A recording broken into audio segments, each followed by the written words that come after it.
time. My dreamy friend, it's coffee time. Let's listen to some jazz and rhyme and have a cup of coffee. We're getting closer and closer towards the Junior Eurovision Song Contest next Sunday afternoon, of course, in Malta. Steve, you've been at Junior Eurovision last year as well. And now it's going to be an afternoon show. Does it change the vibe of the contest already in this week? Not yet, but I can imagine on the night itself, on the day itself, it will change some things. Yes, because I mean the people all over here, all the journalists and stuff, most of them are obviously adults and they're used to adult Eurovision as well, and it is a different vibe when you have a night show and everybody is just more excited probably than in the middle of the day. But I can surely understand why they've changed it. But I feel like on the day itself, it will give a different vibe. Throughout the rehearsals, not so much. I haven't noticed it yet. You've seen the second round of rehearsals for 8 countries yesterday. Were there many changes? For some countries, yes. Malta changed a lot of their choreography and threw away basically all their backing dancers. Then at the press conference, their head of delegation said that most of the choices that they made for staging were made by the singer herself. So I thought that would be a nice chance to ask her why did she get rid of the dancers. But she didn't want to answer that because she said it still remains a mystery which of the 2 versions you're going to see this weekend, so with or without.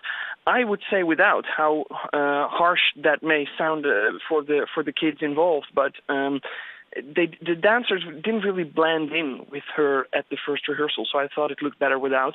You had an outfit change for a few countries. For the Netherlands, for example, they as well said at the press conference, we still don't know what we're going to wear in the actual show. And then there was countries like Cyprus, which I had seen during the first round only on official EBU footage, not on the screens yet, because the screens weren't working.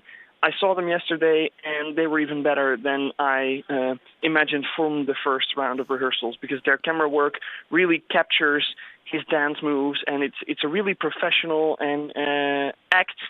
He's a dancer first, then only a singer, but he does both well, actually, in this performance. So yeah.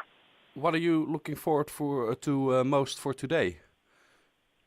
Well, first up, of course, is Australia. So Alexa Curtis has her second round of rehearsals. We all feel for her because she's been sick this week, and she had a rough day 2 days ago when there was a lot of criticism on her first rehearsals. Some of it was justified, some of it I thought wasn't. Of course, the fact that she was sick made it even more difficult for her. We're going to see today how she recovers and how she maybe improves. Let's hope so, at least.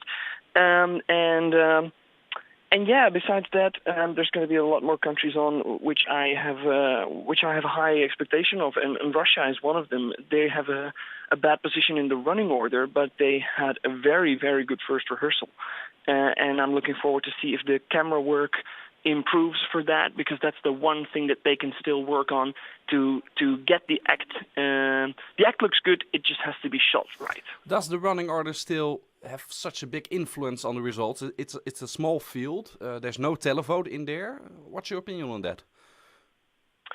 Yes, it does still influence the results.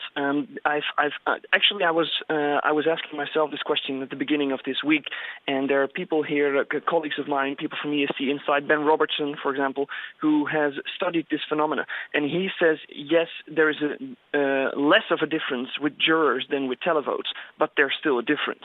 So even jurors are not totally oblivious to the effect of the running order, and it's not just how late or how early on you are on the show. It's also who comes after whom.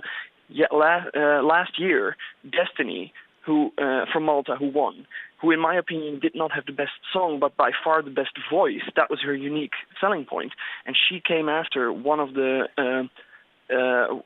lesser vocal performances, and it made her stand out even more. And I think it made her stand out even more, not just for televoters, but especially also for juries who watch vocal performances very closely.